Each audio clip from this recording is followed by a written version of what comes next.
Hey everyone, I'm Stephanie, and I believe that the right book at the right time can change lives, and that all readers should read children's literature, especially adults.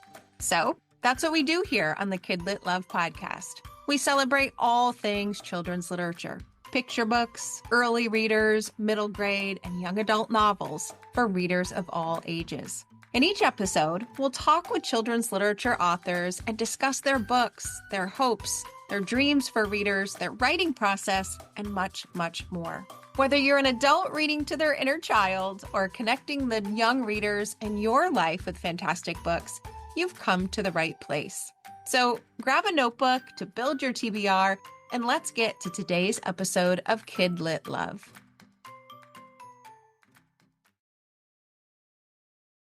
Hey everyone, welcome back to another episode of the KidLit Love podcast. I'm Stephanie Affinito, your KidLit loving host, inviting you back for another bookish conversation with a children's literature author.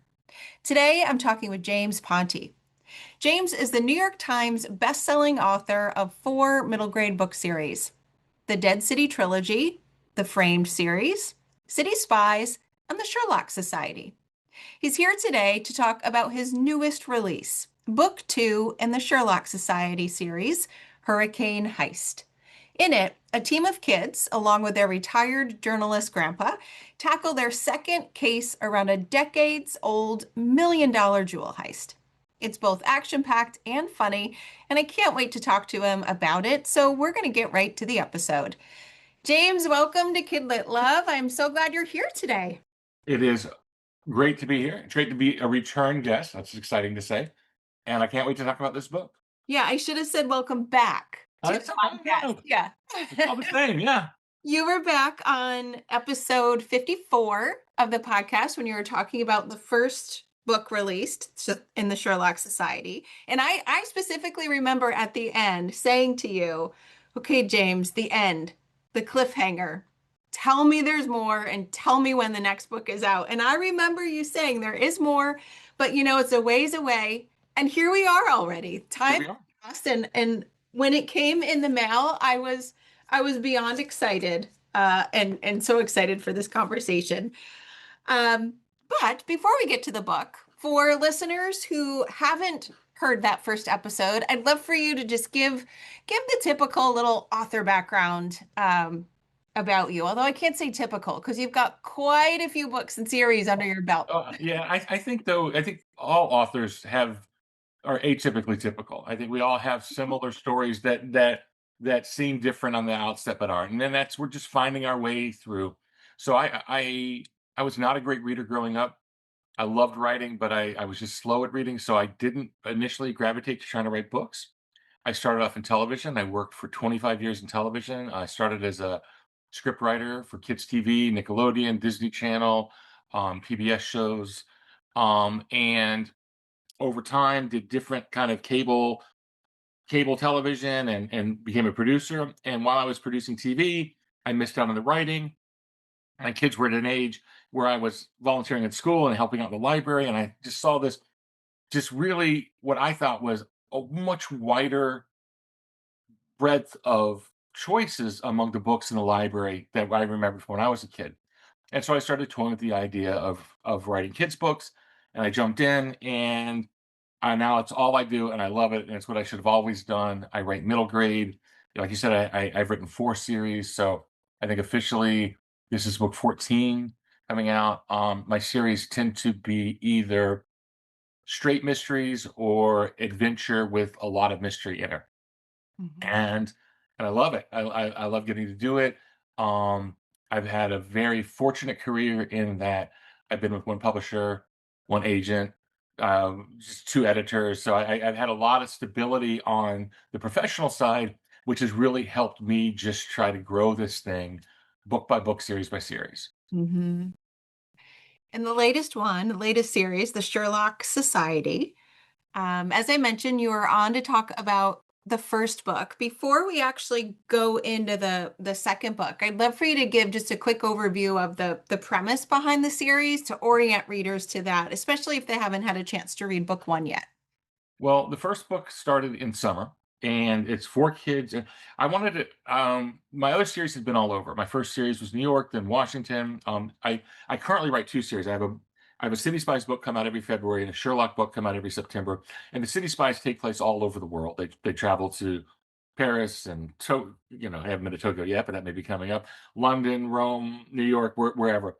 So I wanted something closer to what I grew up with, and I grew up in a small beach town in Florida. I decided that that town wasn't dynamic enough to sustain a series, so I moved my childhood to Miami. And so the first book starts in the summer, and a brother and sister whose last name just happens to be Sherlock have decided they don't want to mow lawns or babysit. They want to do something different. Since their last name's Sherlock, maybe they can open a detective agency. And they corral their grandfather into it. He's a retired reporter from the Miami Herald. They get their best friends to do it. And mom, the lawyer, quickly shuts down the idea of them actually having a detective agency because Okay. all kinds of legal reasons and safety reasons. But they like this idea. And grandpa, because he was a longtime reporter, he has this storage area filled with file cabinets and books and interviews and tapes and everything from his 40 plus years at the paper. And there's tons of unsolved stories and mysteries in there. And they start to solve those. So in the first case, the first book, they try to solve the mystery of Al Capone. He a lot of people don't realize he left Chicago and was living in Florida, actually in Miami by the time he got sent to Alcatraz. And in real life, and I try to use a lot of real life mysteries when I can. In real life, he actually buried a box of safety deposit keys, and I just changed it into a box of money, so we didn't have to have the added element. And it was never found. And when he was in prison, he had enough mental capacity loss that by the time he came out, he could not remember. They got hypnotists, they tried everything. So anyway, this money's and so the story starts with them looking for this money, and then eventually, while they're doing that, they're in the Everglades looking, they find this industrial waste that's really causing damage in the Everglades and decide, you know what, this is a more pressing mystery. This is happening right now. Let's see if we can solve that. So it is the first one involves Al Capone and an ecological issue in the Everglades. And so for this one, I thought I would take a different tack. Growing up in Florida, and living in Florida almost my entire life, hurricanes are a part of life. And I think when you're not of that, you see the damage, you see the, there's a lot of intellectual things on it. But when you grow up in it, when you're a 12-year-old and a hurricane's coming, there's a lot of interesting stuff that goes on. And I thought, I want to tap into that. And so I wrote this story actually about two hurricanes 60 years apart, one that covers up a crime and the other that uncovers some of the evidence so that crime can be solved. Which was the coolest part, right? Because I really loved the format because there are a group of kids who are working together in the Sherlock Society, and you have Grandpa, who I adore. I wish he could adopt me as his hypothetical And we all wish that. there. But in the book, we get both sides. So we get that present day, primarily from Alex's point of view of what's going on with this current hurricane at the start of school and this mystery that they are about to embark on. But then we get to flash back to that other hurricane 60 years ago and Grandpa as a 12-year-old and see the parallels and the connections there. I really loved that back and forth as the reader and the connections I could then see and make between Grandpa and Alex and all the pieces that I learned about in book one just started to fall into place of how Grandpa came to be It almost felt like it was planned. It was not. I love writing to have a 73-year-old character as a main character in a middle grade book series and have him be so well liked by kids is really a treat. Young readers come up to me all the time to talk about how much they love Grandpa, and and I was worried maybe they would not, right? And so I thought, okay, well, it'd be a really good treat for them would be to make the connection of Grandpa to them. So when he was 12, what was he like? And that's when I had this idea for how to use these hurricanes. And I looked up and actually from the timeline we had, a hurricane struck the year Grandpa was 12. And after having not been one for 15 years. And I thought, okay, let's start with this hurricane. And then and I blended two hurricanes. the history of the damage to. And I thought, okay, so there's a mystery that is solved by that. And what I wanted to do was basically do the origin story for Grandpa. This is why he became the person he became. Yes. And we follow him as he feels someone. So in the story, what happens? I remember once when I think I was a kid, a hurricane was coming, and everything had to shut down. But the space shuttle was already moved out of the assembly building, and it couldn't be moved back in time. So they had to leave. Like there was something about it, but they had just minimal. They had to vacate the space center a bunch. And I thought, oh my goodness, if someone ever wanted to steal the space shuttle, this is the time you do it during a hurricane. That's how a kid thinks. Because it's out there, it's a place where you can't get rid of it, and there's no one there to protect. And but it dawned on me, it's like, that actually is a great time to pull a really daring robbery is during a hurricane because the police are occupied, everyone stays in. It's this really odd thing that happens in the 36 hours before one hits, which is just the vacancy of Mhm. everything. So I thought, okay, we'll have that. And so what happens is there's a heist that happens during the hurricane in 1964. And the man that it's pinned on is someone who grandpa, who then is just Pete, young Pete, knows and does not believe for one moment could have done this. And so we have 3 chapters set back in the day where grandpa, or where Pete now, but who's grandpa, is trying to get adults to listen to him that this person can't possibly be guilty. He goes to the FBI, he goes all these places. Eventually he goes to the Miami Herald. And I ended up writing in a real reporter who I changed her name a little, who I met. And when I was 12 years old, it happened to be that I wrote for the Jacksonville Journal, which was the paper. I was one of a group of kids picked to write for the newspaper. And I remember as a 12-year-old being in awe, going into the newspaper and wanting to be a journalist. And so I thought I get to give my childhood to grandpa. And we see he doesn't solve the mystery, but it creates the man who goes on to have this really impressive career as an investigative reporter. And later, he gets a chance to fix the one thing he feels is truly unfixed from his life. Yeah. He gets to go back to being 12 years old.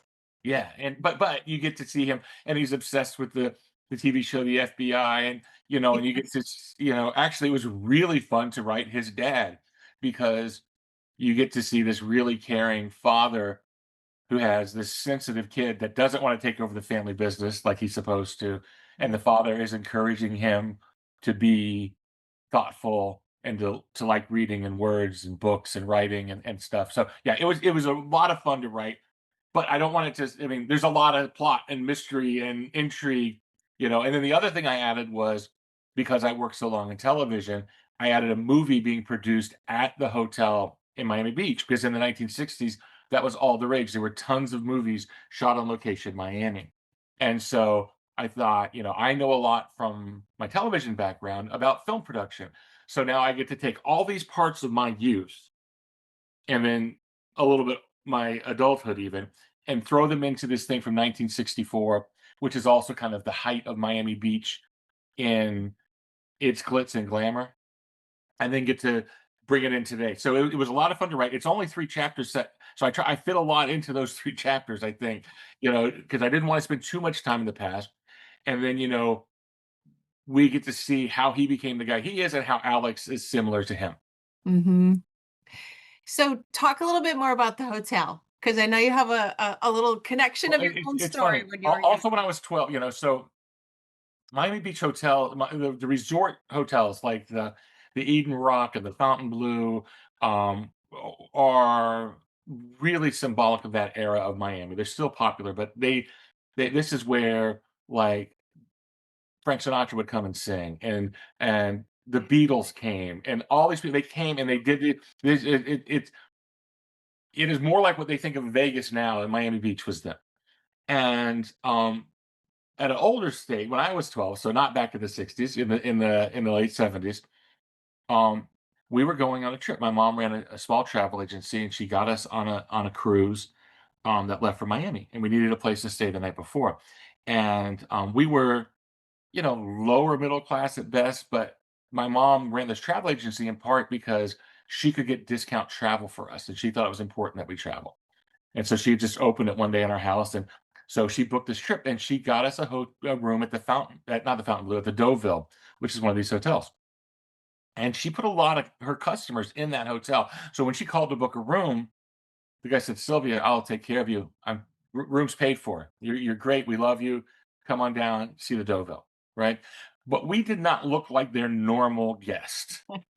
We had a Corolla that the door had gotten broken on and had to be tied shut, and so we had four of us in the car, so all our suitcases were in the trunk, and it had to be tied shut. So we roll in like the Clampets, and the bellman literally waving us like, "You've made a wrong turn. Do not pull up here." And when one of the guys goes to take out the suitcases, his boss says, "Leave it. Don't take it out." And he says, "Well," he goes, "Ma'am, you're in the wrong place." And she's like, "I have a reservation. This is the Dover, right? I have a reservation here." And he goes, "Let me check. Don't take anything else." And my brother, meanwhile, has to climb out the window like it's NASCAR because the door's tied shut and you have to untie it on the out. Well, they had liked my mom so much in the sales department, they didn't just give her a room. We were in a two-story penthouse suite called the presidential suite. And when the bellman saw that that was our room, he must have thought we were the most eccentric millionaires on earth. And he just starts, "Quick, quick, get their bags, untie that trunk." And all of it. And the room was so nice that we hardly did anything in Miami. We just took pictures of ourselves sitting around. It was like the room had like 8 rooms in it. It had phones everywhere. It was the most unbelievable thing. And I always had this image of this really nice thing at the beach. And I grew up at a beach, but a place where I didn't belong. And that's Mhm. what Pete feels when he's there.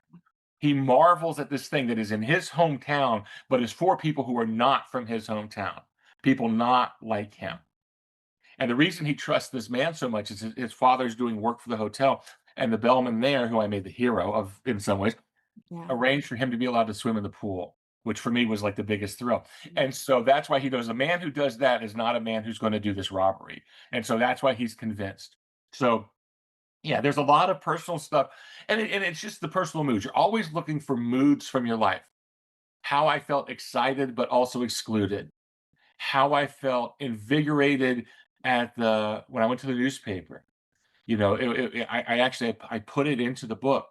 There was this feeling, and it's so long ago. I hope I haven't created this memory, but we would be at the paper, and we were there 12-year-olds being treated like reporters, and I actually really excelled, and there was 18 of us, and I think a third of the stories that were printed were mine. We had a special thing that came out once a month, and I remember being there when the building started to shake, and I was nervous, and the guy told me, he goes, "No, that's the printing press."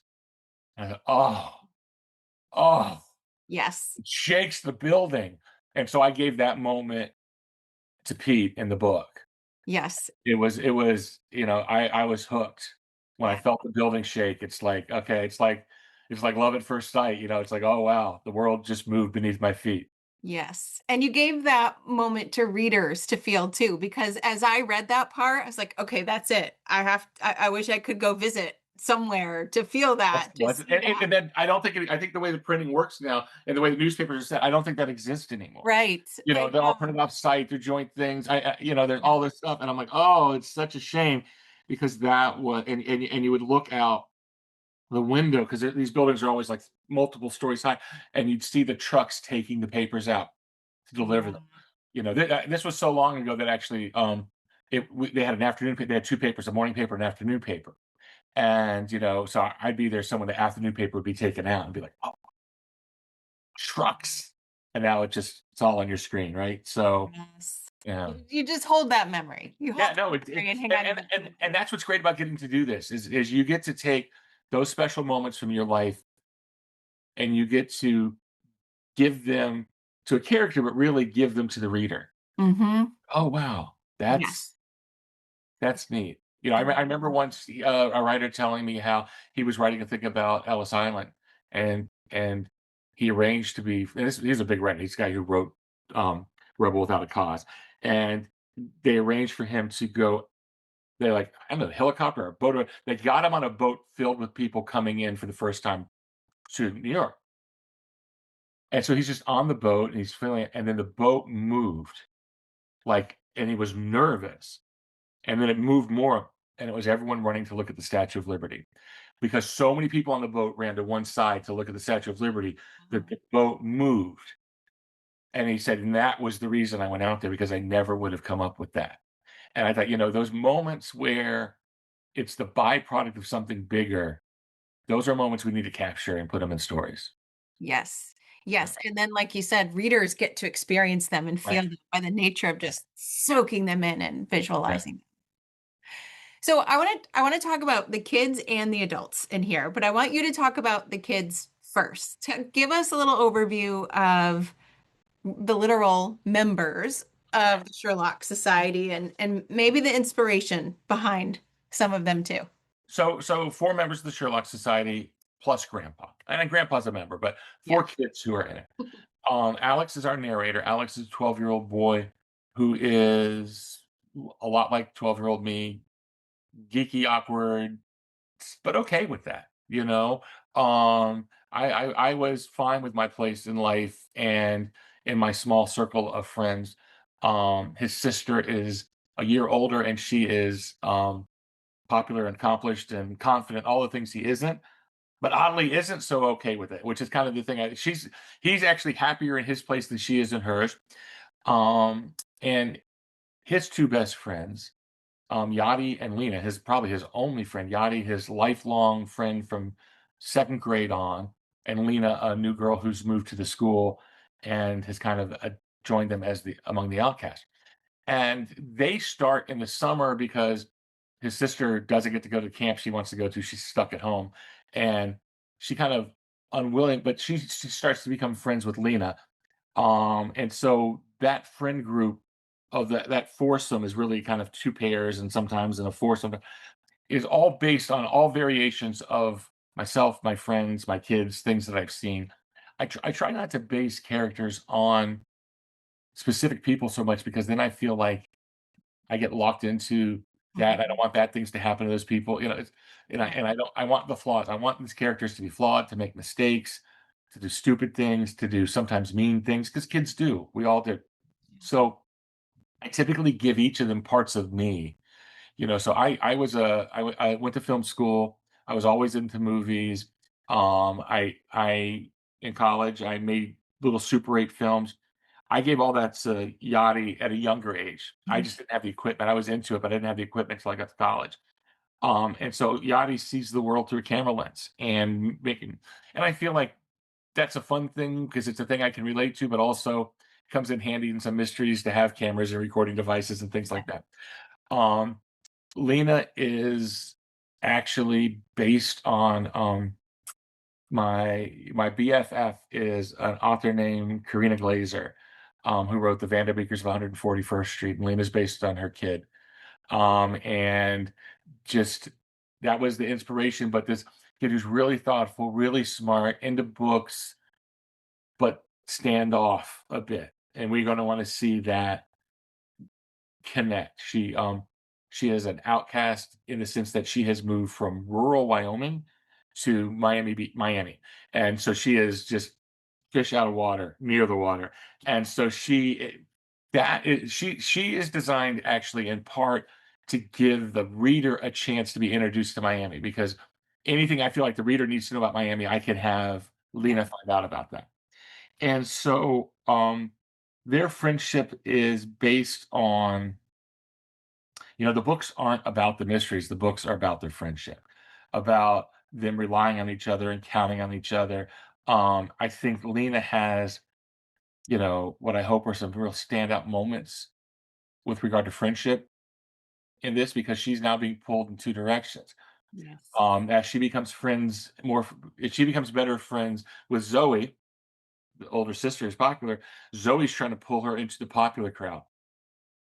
And then Yachty and Alex are like, wait a minute, are we losing, one third of our group, and Lena's trying to navigate how to do that. And she makes decisions that I really appreciate. That are, I would like to think, decisions that I made at times growing up. And we realize that in a lot of ways Lena's the most mature, but she comes as her mom, she's raised by a single mother who is a nurse who works like Lena is far more independent than the others already, and so she is older in that way. So yeah, it's a really fun group to write about. They are, I have when the original idea, my very first idea was called the Sherlock Sisters. It was just about a pair of sisters whose last name was Sherlock. And I wanted to be different than what I was writing for City Spies, which is about 5 kids. Mhm. And my editor said, that we love it. We love the idea. We love what you've written so far. But we also love the fact that anyone who reads the City Spies inevitably has one of those 5 kids that they identify being most like them. And that won't be the case with 2 similar sisters. Mm. And I thought about that, and this was early in it, and, okay, and then I spent, and I, absolutely agree with that. And so what I really hoped to create was a group that was very different than the City Spies group, but is true still to small group dynamics. We don't always all get along.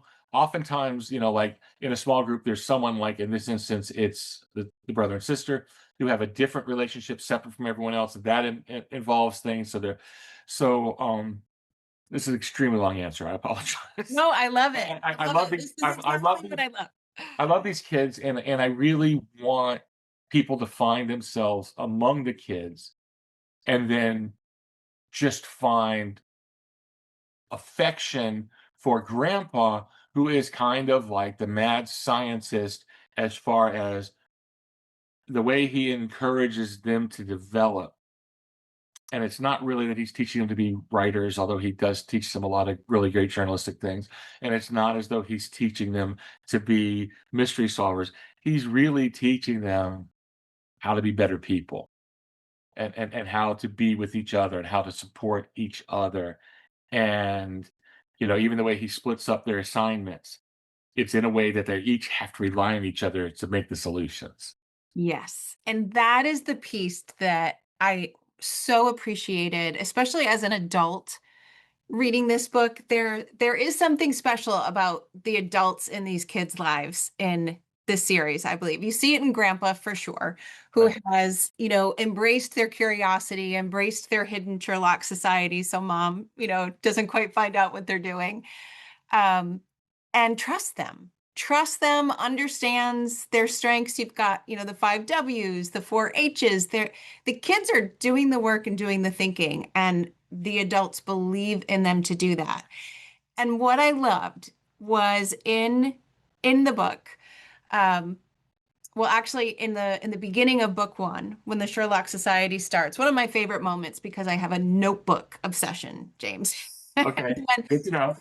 gives them, a notebook. Like, it's kind of makes it official. Like, this is your job, this is your role. Here's what you're going to learn. Write things down, observe, take notes. And I loved that part in the beginning because I felt like that notebook gave them this sense of permission to believe in themselves to do this work. And so I was so excited in the second book. I even think it was page 170 because it's sticky noted. I loved it so much when we realized that Edna did that for Grandpa so long ago too. And I was just in that moment, I was like, oh my goodness, it's a notebook full circle moment because these adults just have faith in what the kids are capable of. And it's wonderful. When I wrote for the Florida Times Union Jacksonville Journal, they gave us those notebooks. And they were not like any notebooks I'd ever seen. And for those that don't know, because I don't think they really use them anymore the way people take notes now with Right. electronics and stuff. But reporters' notebooks are these slender notebooks with kind of wider lines, and the spiral is at the top. So you just keep flipping it over. And it had the logo of the paper embossed in the cover. God, I wish I still had mine.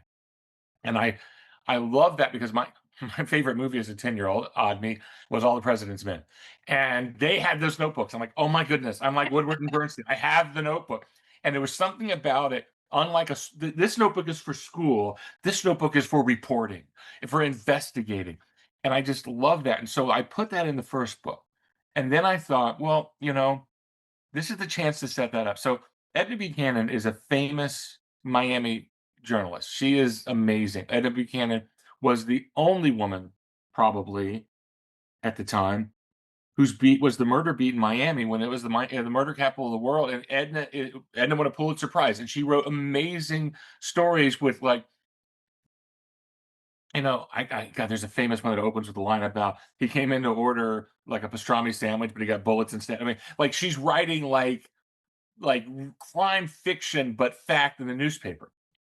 And I met her at the Florida Book Awards. We both were honored one year, and I just sat next to her at the meal, and we just hit it off. And I thought, I want to put her in.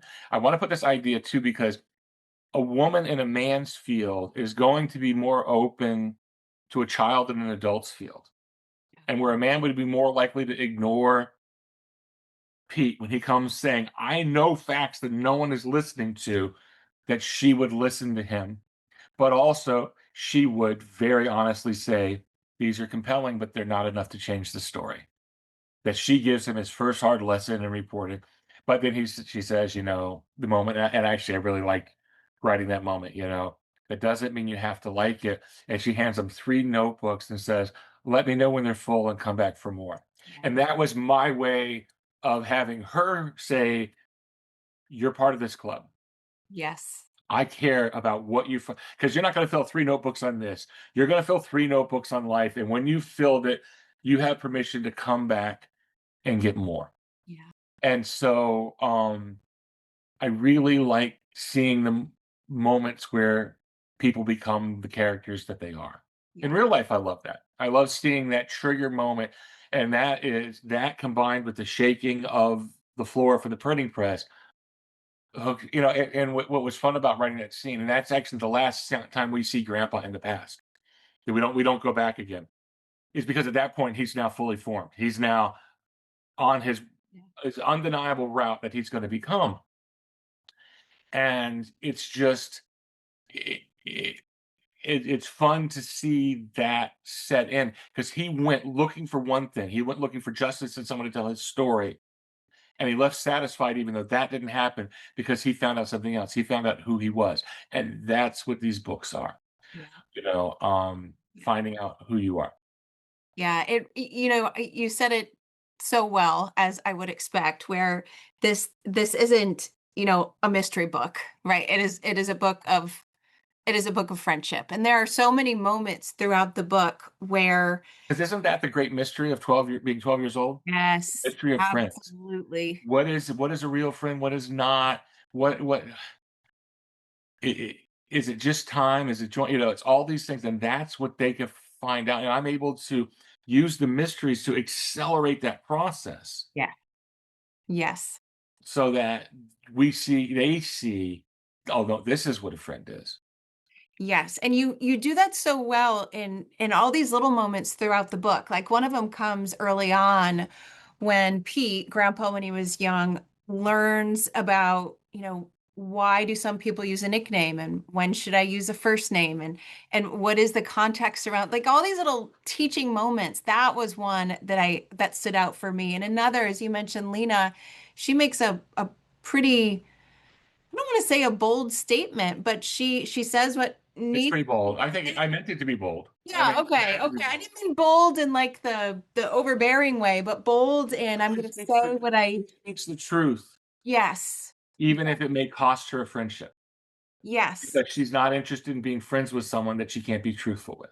Yes. And that is what I mean when I say at 13, she's more mature. She's more mature than I probably was at 13, but it's like those are the moments that it's like, oh, okay. Yeah, And then it speaks well of Zoe that isn't lost on her in the long run. right. Right. And that's the I shouldn't say there are so many of those throughout the book where that's like those moments where the reader just gets to see and then think and then see and learn and perhaps, connect to something in their own lives. It is a mystery, but it's friendship and it's just all these little pieces that in this age group that's reading it, even this adult, could learn a couple of things too. It's just, it's It's got so much. It's got so Oh, much that readers that's can wrap themselves around. I love really nice of you to say. it. Now, I could, as you see, talk about this book for a while, but I do want to ask you about what might be coming next for the books. That's how we ended our first Okay. episode together. Like, tell me about the next one and tell me it's quick. But tell me about the next one and tell me it's quick. Well, the next one is actually what I'm writing today. So I've been as soon as I get off, I go back to it. Is there's a phenomenon in Miami. Wynwood is a section of Miami that was an ec- economically depressed area. It had been industrial warehouses and then abandoned. And at the heart of Wynwood is this RC Cola bottling plant that became a place where people went to do graffiti. And the graffiti grew and grew, and it grew and grew.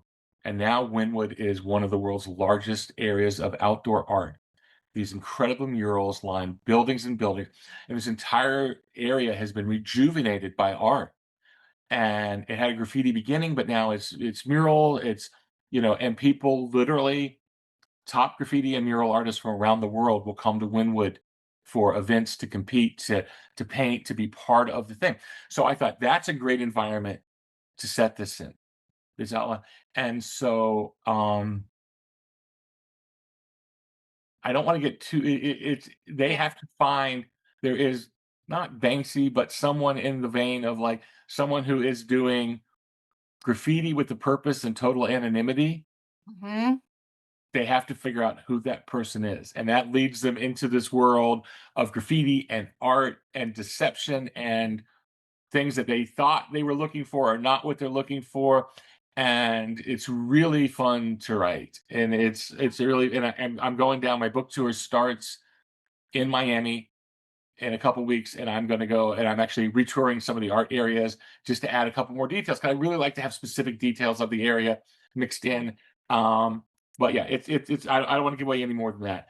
But it is, yeah, it's an art mystery. It'll be out next September, just like always. You say the parents you like.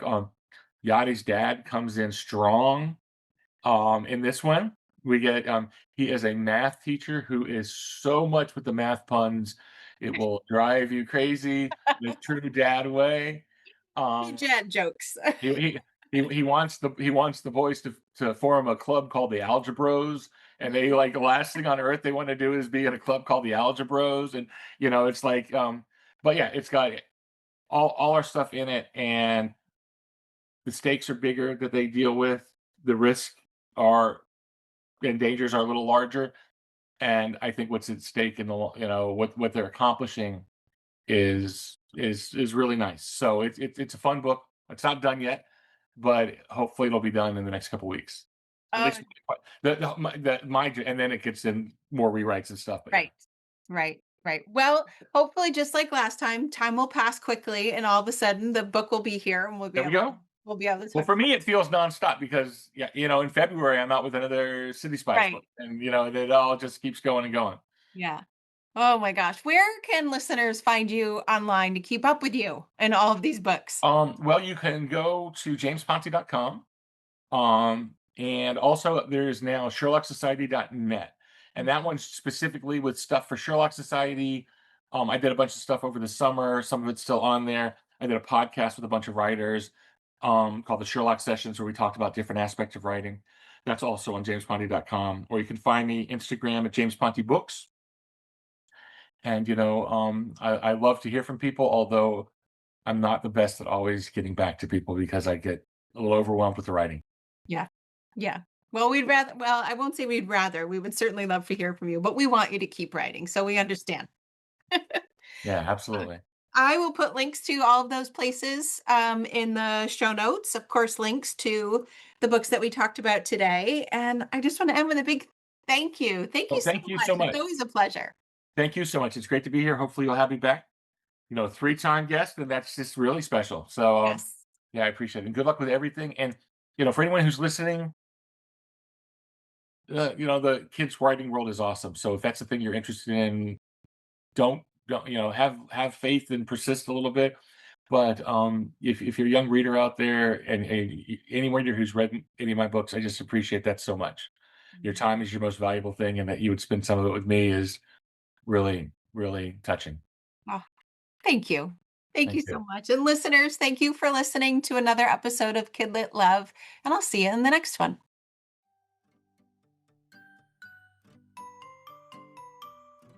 Thanks for listening to today's episode of the KidLit Love podcast. You'll find links to all of the books, resources, and ideas mentioned in the show notes and at alitlife.com. You'll also find KidLit Love on Substack. That's where you'll find posts for each episode, monthly KidLit roundups, and an invitation to join my summer book club and go deeper into the world of children's literature. And if you loved this podcast and want more, you might like to listen to my other podcast called Get Literate. It's a podcast that explores all things books and reading, notebooks and writing to build a life you love. One more thing. If you loved what you listened to today, please take a moment to rate and review the podcast, or take a screenshot of the episode and text it to a friend. This helps the podcast grow and builds our bookish community of Kid Lit Love. Thanks for listening.